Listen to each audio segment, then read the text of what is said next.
नमस्कार छात्रों, आज हम एनसीईआरटी कक्षा 8 संस्कृत की पुस्तक दीपकम के षष्ठ पाठ अर्थात छठे पाठ का अभ्यास कार्य करेंगे।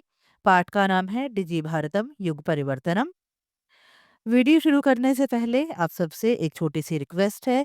अगर आपने हमारे चैनल को अभी तक सब्सक्राइब नहीं किया है तो प्लीज़ इसे सब्सक्राइब कर ले।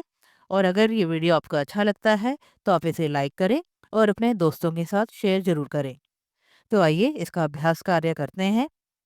यहाँ पर प्रश्न 1 है, पाठस्य आधारेण अधोलिखितानां प्रश्नानां उत्तराणि एक पदेन लिखत।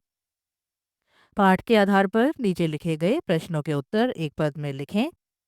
पहला प्रश्न है, प्रधानमंत्री संग्रहालय कीदृशी प्रौद्योगिकी प्रयुक्ता अस्ति।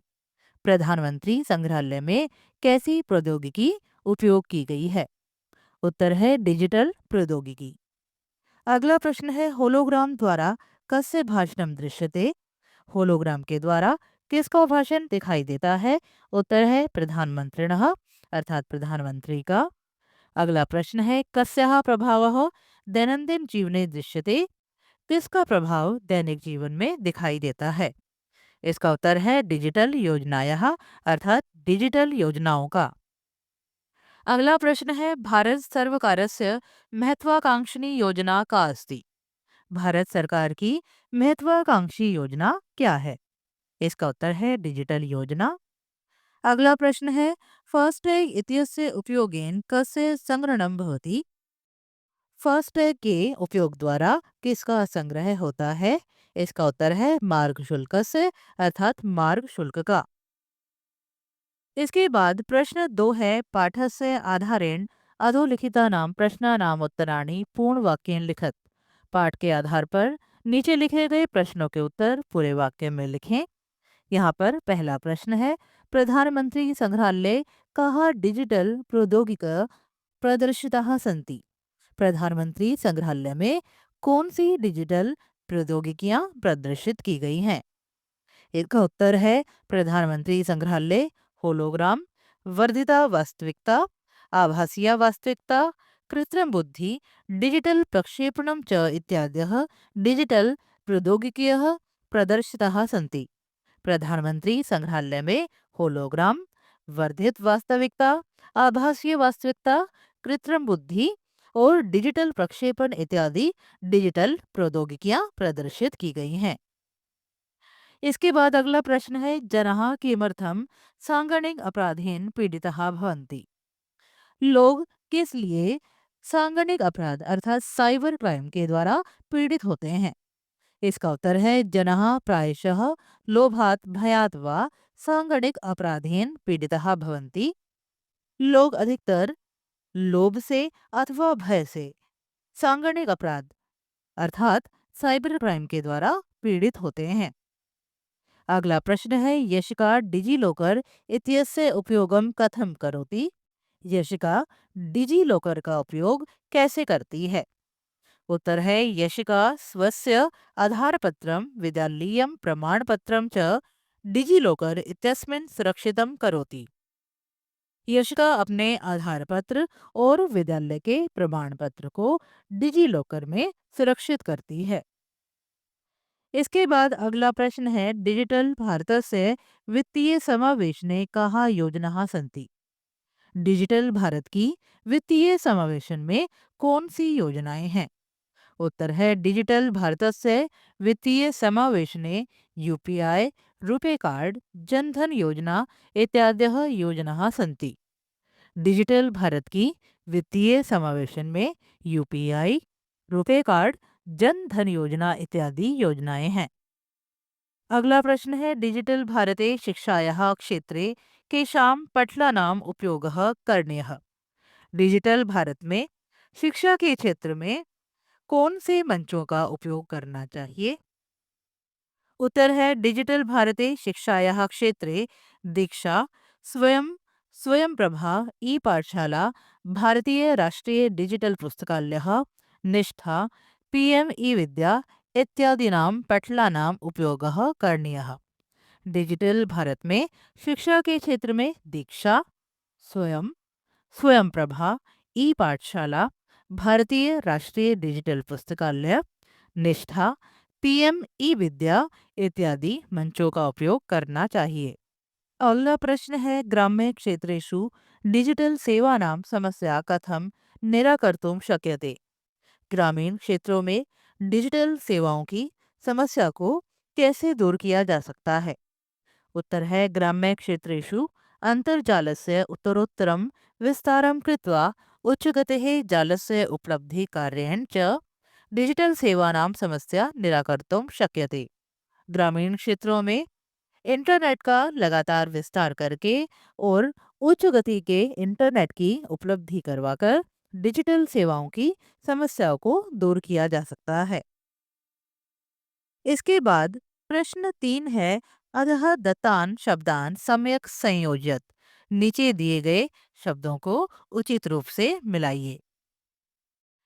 यहाँ पर पहला शब्द है होलोग्राम। होलोग्राम का मेल होगा कृत्रिम बुद्धि के साथ, कृत्रिम बुद्धि। यूपीआई, यूपीआई का मेल होगा शीघ्रम, सुरक्षितम, सुगमम च डिजिटल धंधे प्रत्यर्पण। डिजिलॉकर का मेल होगा डिजिटल प्रमाण पत्रम के साथ। इसके बाद है फास्टैग। यहाँ पर मेल होगा राजमार्गेषु स्वचालित विधिना मार्ग शुल्क से शीघ्रम सग्रहणम के साथ। इसके बाद है वीआर। वीआर का मेल होगा आभासीय वास्तविकता। इसके बाद प्रश्न 4 है, अधः प्रदत्त मंजूषातः शब्दान चित्वा रिक्त स्थानानि पूरयत। नीचे दी गई मंजूषा से शब्दों को चुनकर रिक्त स्थानों को पूरा करें। यहाँ पर मंजूषा दी गई है जिसमें कुछ शब्द लिखे गए हैं। इन शब्दों के द्वारा रिक्त स्थानों को पूरा करना है। तो यहाँ पर पहला वाक्य है, प्रधानमंत्री संग्रहालय होलोग्राम द्वारा डैश दृश्यते। यहाँ पर आएगा प्रधानमंत्रिणः भाषणम। प्रधानमंत्री संग्रहालय में होलोग्राम के द्वारा प्रधानमंत्री का भाषण दिखाई देता है। अगला वाक्य है, डिजिटल भारतस्य आर्थिक समावेशनम सुगमम कर्तुम डैश प्रणाली अस्ति। यहाँ पर आएगा यूपीआई। डिजिटल भारत के आर्थिक समावेशन को आसान करने के लिए यूपीआई प्रणाली है। अगला वाक्य, डिजिटल शासनम डैश सेवाम प्रददाति। यहाँ पर आएगा स्वचालितम पारदर्शकम च। डिजिटल शासन स्वचालित और पारदर्शक सेवा प्रदान करता है। अगला वाक्य, डिजिटल भारतस्य शिक्षा क्षेत्रे डैश नाम डिजिटल शैक्षिक मंच अस्ति। यहाँ पर आएगा दीक्षा। डिजिटल भारत के शिक्षा के क्षेत्र में दीक्षा नामक डिजिटल शैक्षिक मंच है। अगला वाक्य है, भारतस्य डिजिटल परिवर्तनम सर्वाणि डैश क्षेत्राणि स्पृशति। यहाँ पर आएगा जीवन। भारत का डिजिटल परिवर्तन जीवन के सभी क्षेत्रों को स्पर्श करता है। इसके बाद प्रश्न 5 है, अधः अस्मिन् पाठे आगतानां शब्दानाम् आधारेण शब्दजालम प्रदत्तम अस्ति। नीचे इस पाठ में आए हुए शब्दों के आधार पर शब्दजाल दिया गया है।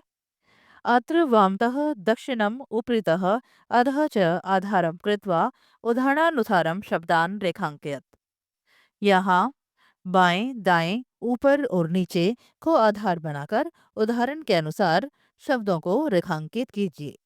जैसे यहाँ पर उदाहरण दिया गया है, यहाँ पर ये शब्द बना है डिजिलॉकर, यहाँ पर है संवाद यंत्र। इसी तरह से अन्य शब्द हम इसमें से ढूंढेंगे। यहाँ पर है यूपीआई, यहाँ पर है वर्धिता, यहाँ पर होलोग्राम, यहाँ पर शब्द है प्रौद्योगिकी, यहाँ पर ये बनेगा फास्टैग, ये शब्द है स्वयं प्रभा,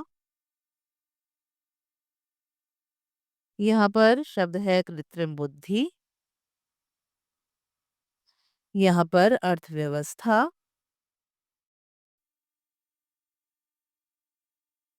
यहाँ पर शब्द है वाणिज्यम। इसी तरह से हम और शब्द भी ढूंढ सकते हैं। यहाँ पर शब्द है माई गव, राजमार्ग, यहाँ पर है निष्ठा। इसके बाद प्रश्न 6 है अधोलिखितान शब्दान वर्गद्वये विभजत संगणक संबद्ध असंगणक संबद्धा च। नीचे लिखे गए शब्दों को दो वर्गों में विभाजित कीजिए। संगणक अर्थात कंप्यूटर से संबंधित और ऐसे शब्द जो कंप्यूटर से संबंधित न हो। तो यहाँ पर शब्दः शब्द दिए गए हैं। अंतर्जालम शिक्षिका, संगणकः विद्यालयः, ई पत्रम पाठ्यपुस्तकम डिजिटल और लेखनी। तो यहाँ पर संगणक संबद्ध कंप्यूटर से संबंधित शब्द हैं। अंतर्जालम, संगणकः, ई पत्रम और डिजिटल। इसके बाद यहाँ पर है असंगणक संबद्ध, ऐसे शब्द जो कंप्यूटर से संबंधित नहीं है। ये शब्द हैं शिक्षिका, विद्यालयः, पाठ्यपुस्तकम और लेखनी। इसके बाद प्रश्न 7 है अधोलिखितानि वाक्यानि पठित्वा शुद्धम अशुद्धम वा इति चिन्हे कुरुत। नीचे लिखे गए वाक्यों को पढ़कर शुद्ध अथवा अशुद्ध के चिन्ह द्वारा चिन्हित कीजिए। यहाँ पर पहला वाक्य है होलोग्राम कृत्रिम बुद्धि एक प्रकार अस्ति। होलोग्राम कृत्रिम बुद्धि का एक प्रकार है, तो ये वाक्य शुद्ध है। तो यहाँ पर हम सही का चिन्ह लगाएंगे। इसके बाद है वर्धित वास्तविकतायाः उपयोगिता ऐतिहासिक घटनानां प्रत्यक्षानुभवाय अस्ति। वर्धित वास्तविकता की उपयोगिता ऐतिहासिक घटनाओं के प्रत्यक्ष अनुभव के लिए है। तो ये वाक्य सही है। तो यहाँ पर सही का चिन्ह। अगला वाक्य है डिजिटल प्रक्षेपण मानचित्रम भारतस्य विकास यात्रां प्रदर्शयति। डिजिटल प्रक्षेपण मानचित्र भारत की विकास यात्रा को प्रदर्शित करता है। तो ये वाक्य बिल्कुल शुद्ध है। तो यहाँ पर आएगा सही का चिन्ह। इसके बाद है फास्टैग इति राजमार्गेषु स्वचालित विधिना मार्ग शुल्कस्य शीघ्रं संग्रहणं करोति। फास्टैग राजमार्गों पर स्वचालित विधि से मार्ग शुल्क का शीघ्र ही संग्रहण करता है। तो ये वाक्य शुद्ध है। यहाँ पर आएगा सही का चिन्ह। इसके बाद है डिजी लॉकर इत्यस्य माध्यमेन केवलम आधार पत्रम सुरक्षितुम शक्यते। डिजी लॉकर के माध्यम से केवल आधार पत्र को सुरक्षित किया जा सकता है। ये वाक्य अशुद्ध है। तो यहाँ पर हम गलत का चिन्ह लगाएंगे। इसके बाद है भारतस्य डिजिटल परिवर्तनम केवलम शासने प्रभावं करोति नागरिक जीवने न। भारत का डिजिटल परिवर्तन केवल शासन को प्रभावित करता है, नागरिक जीवन को नहीं। तो ये वाक्य अशुद्ध है। तो यहाँ पर लगेगा गलत का चिन्ह। इसके बाद है उमंग, मायगव, जेम इत्यादयः ई शासन मंचाः सन्ति। उमंग, मायगव, जेम इत्यादि ई शासन मंच हैं। तो ये वाक्य बिल्कुल शुद्ध है। तो यहाँ पर हम लगाएंगे सही का चिन्ह। इसके बाद प्रश्न 8 है अव्यवस्थितान वर्णान शब्द दृष्टया व्यवस्थित रूपेण लिखत। अव्यवस्थित वर्णों को शब्द की दृष्टि से व्यवस्थित रूप में लिखिए। उदाहरण जैसे यहाँ पर उदाहरण दिया गया है। यहाँ पर शब्दों को अव्यवस्थित क्रम में लिखा गया है। तो यहाँ पर इससे शब्द बनेगा वित्तीय समावेशनम। तो यहाँ पर कुछ और शब्द दिए गए हैं। इनमें वर्णों के क्रम को सही करके, वर्णों के क्रम को व्यवस्थित करके हमें उचित शब्द बनाना है। तो यहाँ पर देखिए, यहाँ पर उत्तर है। यहाँ पर पहला शब्द बनेगा संगणकम। इसके बाद दूसरा शब्द यहाँ पर बनेगा सर्वकारः। इसके बाद यहाँ पर तीसरा शब्द है विद्यालयः। यहाँ से शब्द बनेगा डिजिलॉकर और यहाँ से सुशक्तम। इसके बाद प्रश्न 9 है अधोलिखितम परिच्छेदम पठित्वा प्रश्नानाम उत्तराणि लिखत। नीचे लिखे गए परिच्छेद को पढ़कर प्रश्नों के उत्तर लिखें। अद्यतने विज्ञान युगे सर्वे मनुष्याः डिजिटल प्रौद्योगिक्याः प्रयोगं कुर्वन्ति। आजकल के विज्ञान के युग में सभी मनुष्य डिजिटल प्रौद्योगिकियों का उपयोग करते हैं। जनः अन्तर्जालस्य सचल दूरवाण्यः संगणकस्य च साहाय्येन शीघ्र कार्याणि संपादयन्ति। लोग इंटरनेट, मोबाइल फोन और कंप्यूटर की सहायता से कार्यों को शीघ्र ही पूरा करते हैं। विद्यार्थिनः अपि ई अधिगम प्रणालीं स्वीकृत्य ज्ञानं वर्धयन्ति। विद्यार्थी भी ई अधिगम प्रणाली का उपयोग करके ज्ञान को बढ़ाते हैं। तो यहाँ पर प्रश्न है, पहला प्रश्न, अद्यतनम युगम कीदृशम अस्ति? आजकल का युग कैसा है? उत्तर है अद्यतनम युगम विज्ञान युगम अस्ति। आजकल का युग विज्ञान का युग है। अगला प्रश्न है, मानवः केषां साहाय्येन कार्याणि शीघ्रं कुर्वन्ति? मनुष्य किसकी सहायता से कार्यों को शीघ्र करते हैं? उत्तर है मानवः अंतर्जालस्य सचल दूरवाण्यः संगणकस्य च साहाय्येन कार्याणि शीघ्रं कुर्वन्ति। मनुष्य इंटरनेट, मोबाइल फोन और कंप्यूटर की सहायता से कार्यों को शीघ्र करते हैं। अगला प्रश्न है, ई अधिगम प्रणाल्यः प्रयोगम के कुर्वन्ति? ई अधिगम प्रणालियों का उपयोग कौन करते हैं? उत्तर है ई अधिगम प्रणाल्यः प्रयोगम विद्यार्थिनः कुर्वन्ति। ई अधिगम प्रणालियों का प्रयोग विद्यार्थी करते हैं। तो छात्रों, ये था आपके पाठ 6 का अभ्यास कार्य। आशा करती हूँ आप सभी को अच्छी प्रकार से समझ में आया होगा। वीडियो देखने के लिए सबका धन्यवाद। मिलते हैं अगले वीडियो में, तब तक के लिए आप सभी को नमस्कार।